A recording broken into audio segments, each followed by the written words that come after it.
Hey, how you doing, man? I'm doing well. I'm doing well. Thanks for finding the time to chat this afternoon.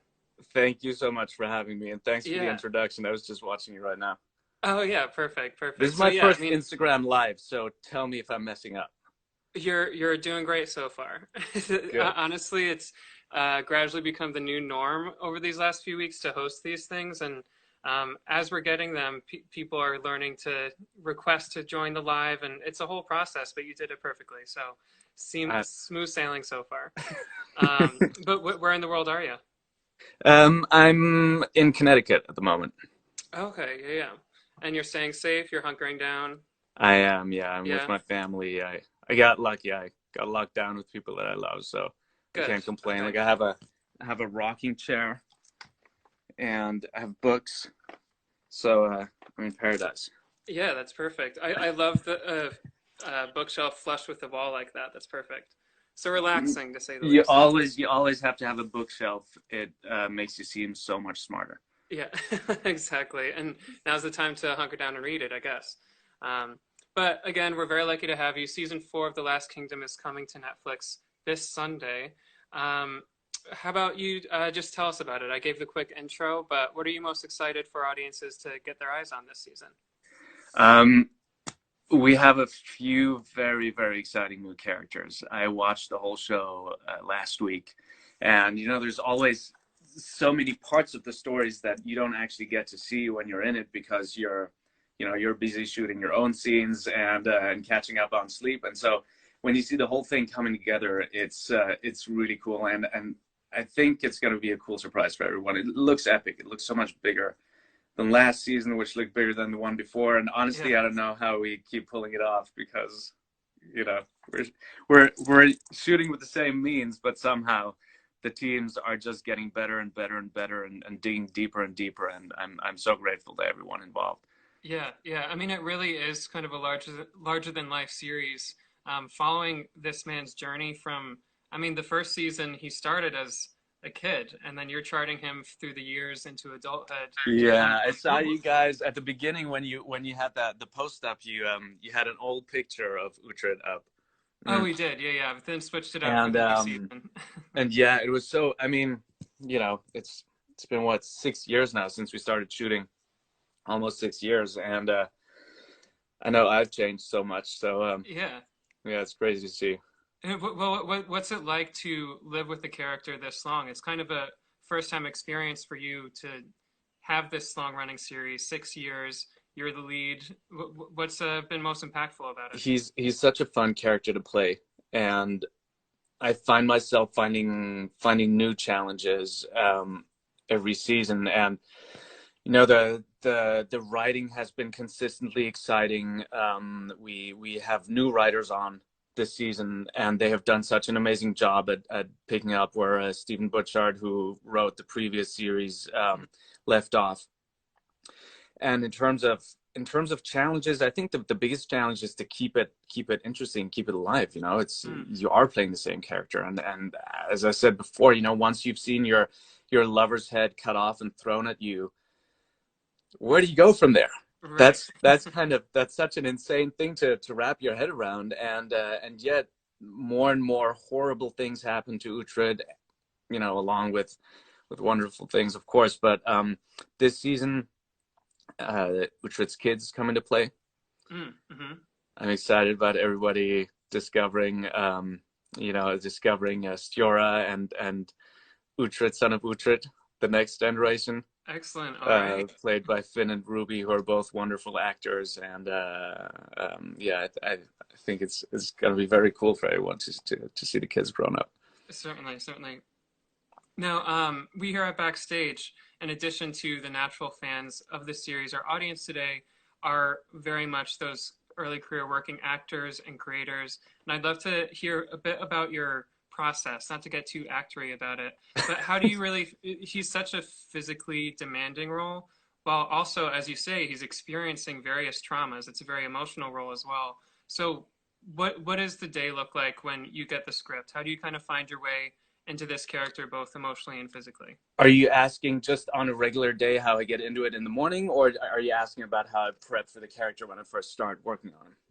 Um, let's do when you first started working on him, and then script process for the day. We'll do both. So I think it's very character dependent. You know, Mm, some roles you kind of just slip in and it comes naturally, and the ones that are more character driven, that are further away from my natural state, I really like to spend as much time in their skin as possible. So I like to take them out and try them on, you know, and try mm. them out on people, which is so much fun Yeah. because first of all, you get to experience the world through somebody else's eyes, and you answer so many questions about the character on the spot, you know, because Hmm.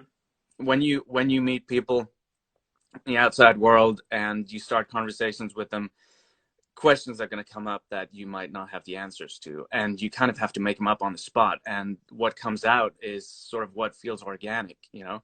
Hmm. And you learn so much about your character by doing that, and you can't always take all the aspects of a character out in the public, obviously, but you know, especially somebody like Uhtred. Right. If you were But wearing those when we costumes, I don't started, know. sorry.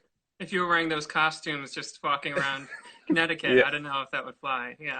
Exactly. But what did happen was that when we started shooting the first season, I I my the length of my hair was about this long when I started, and so Mm-hmm. obviously we had to make it look like Uhtred, and we worked with extensions. So I went in the morning, and to you know, to a hair salon, and 8 hours later I came out with a head of hair that I looked like a caveman, basically, Mm-hmm. you know. And you Had remember you what ever had long Uhtred's? hair like that before? I When I was a kid, I had it about down to here, Okay. but you get used to it, you know. It's little by Right, little. right. Like that was super intense. It felt like living with an alien Yeah. on your head the whole time. You couldn't get away from it, you know. It stays. It takes 8 hours to put in. It takes 8 hours to take off. It's an intense process. Yeah, And yeah. anyway, so I had this caveman hair, and then I just started, you know, trying Uhtred out on people in London and Budapest, and it was so much fun. I met uh, I met a good friend of mine in London, and she didn't recognize me, and she thought I was somebody who was trying to, you know, get money off of her. Or she was Hmm. literally, you know, You look scared like of a me. It caveman. was great. Yeah. Yeah. That's great. That's great. Now, you mentioned, I mean, London and Budapest, and just for those audience members right now who aren't aware, you were born in Germany, grew up between the U.S., France, and Switzerland. This series specifically takes you internationally for filming. You're certainly not in a bubble, and I'm curious if that kind of international mindset has that informed your sensibility as an actor, just to be out in the world and have a better Yeah, understanding of others' experience, maybe. for sure. I mean, I've been extremely fortunate to be able to travel so much, and not only travel as a tourist, but experience different cultures by living them, Right. you know. And I think that really gives you a different perception. It opens up your mind, and it also poses a lot of questions, you know. I don't really feel like I belong to a certain place in the Mm. world, you know. um I don't feel patriotic about any place in particular. So that is very much along with what's going on in Uhtred's life. You know, he's always Mm. looking for what his origins are and what his allegiances are, and so that for sure has helped me a lot as an actor. I think just to be able to you know, put myself in somebody else's skin. I think. Yeah, yeah. Yeah. And that interesting, that direct correlation between your life experience just as a bit of a wanderer and Uhtred here. I mean, you couldn't ask for a better life experience to pull on for his own For sure. emotional state. And you know, I found this is a really odd thing, and you know, I wonder if other actors are experiencing that as well. I find like there's a definite correlation between the parts that I play and with what's going on in my life at the moment. And it's kind of a Mm-hmm. chicken and egg thing. You know, I don't know which comes first. I don't know if you know, somehow I make decisions in my life that are aligned with what's going on, but then I don't think so, because, you know, quite often things happen in the scripts that I get to play that I don't know yet. And, you know, Mm. things have been put into the works way in advance. So um, I think the search for a home is something that Uhtred always goes Yeah. through since the beginning, and this season, you know, there are some moments in there that really question that specific aspect of Uhtred's life. You know, what's his Mhm. home and what does it mean to have a home? How important is it? And I kind of, you know, in the last year of my life, I really started asking myself these questions as well, because I've been traveling around the world so much, and I always felt like I could live anywhere and would make any place my home. And I feel like I have a lot of different homes in my life. You know, a Mhm. lot of different places in the world really feel like when I go back to them, I feel like, you know, and all my memories are here, my friends are here, and I have that in Budapest now. You know, Mhm. because we've been shooting for so long there. I have that in the United States. I have it in Paris, in the south of France, and in Germany, in London, and that it's really rich. But at the same time, it also begs the question, where do you settle? Do you need to settle somewhere? You know, Right. Right. is your home a physical place, or is your home a person that is dear to you? You know, Yeah. and Uhtred is going through those same dilemmas this season. Yeah. Well, it sounds like just based on the beginning of this conversation, you found a bit of a temporary home where you are now. You're surrounded by loved ones and kind of Yeah, needing to be stuck in place. yeah, and I think, you know, in that aspect, my life experience is very helpful. You know, in Yeah. times of Corona, Right. you just have to make your home where you happen to be, Yeah. and yeah, it's been helpful for sure.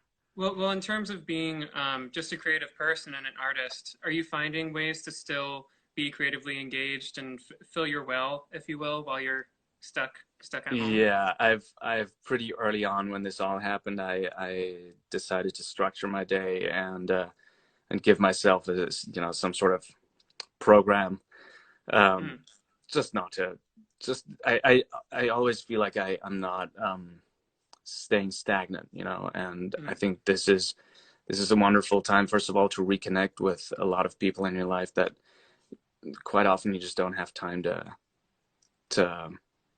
you know, there's so many connections that are important to me that I feel like I don't invest enough time in just because I haven't got it.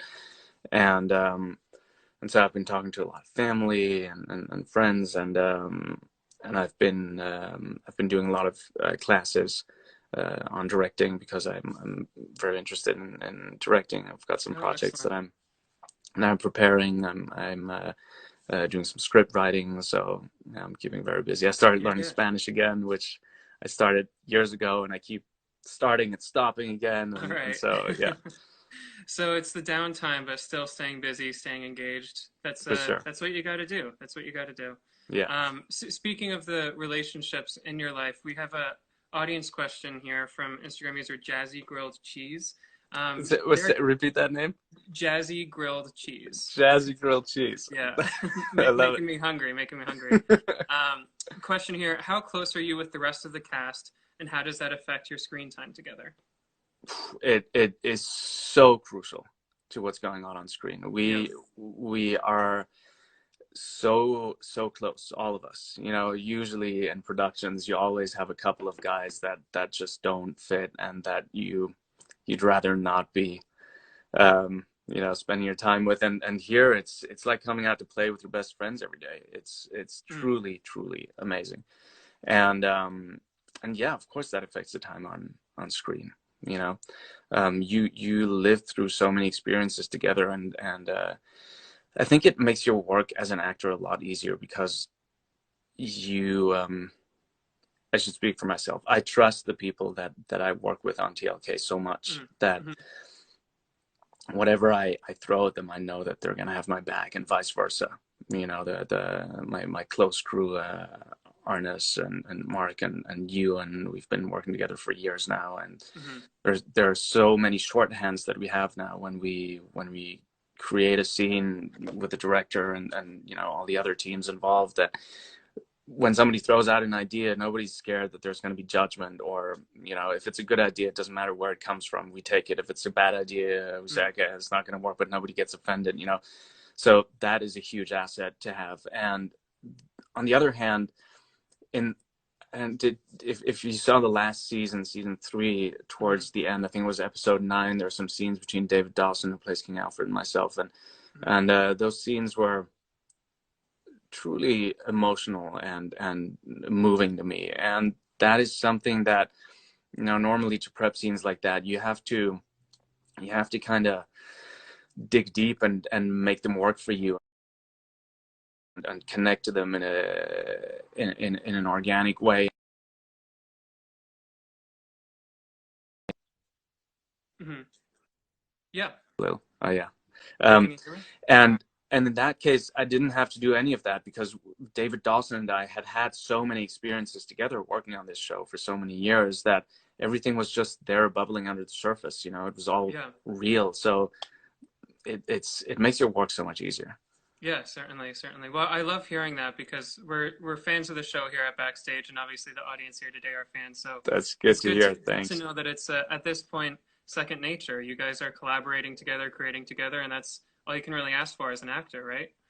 Absolutely. Yeah. And it's not only cast, it's also the crew. Certainly, yeah. The producers, Nigel Martin and Gareth Neame at Carnival, have a knack for putting together teams that are so respectful of each other, and that are so dedicated to the work, and that have a value system that kind of aligns. So it makes everything very, very easy. It feels like a big family. I'm so Lovely. grateful to be part of this team. It's a true honor, and it's a pleasure. Yeah. Well, I can't wait to see what's in store with season 4 on Sunday. As a final question for you, I like capping these off again because a lot of the folks out there with Backstage are in the early stages of their career. I'd love to hear the advice that you'd give your younger self when you were Hmm. first getting started. Is there anything you've learned along the way that you wish you knew back then? Not really, because I think things had to happen the way they happened. You know, Mm-hmm. um, I I didn't work for a long time after I finished theater school. Mm-hmm. I studied in London, and then before I actually started making a living from my work, it was about six, almost 7 years. You know, All and right. I Yeah. think I think that's the most difficult time. I think people who are in it for the love of the work, which I think is important. If you want to be famous, then there are way easier ways to get famous Right. than working in this industry. Yeah. So if you do it for the love of the work, that means you're going to be hardworking, and you're going to be keeping your instrument alive. You're going to be Mm-hmm. working on your craft. You're going to be doing your homework, and you'll be ready when the opportunity comes along. But I think that the most difficult thing is to just hunker down, have that grit to keep going when there's no work. That's Yeah. that's the tough part. And I think a lot of people I know that who are so talented and that aren't really working right now are the ones that kind of lost faith in their ability to just keep going. And I Mm-hmm. think the strongest asset that you can have is knowing deep down that you yourself will never let yourself down.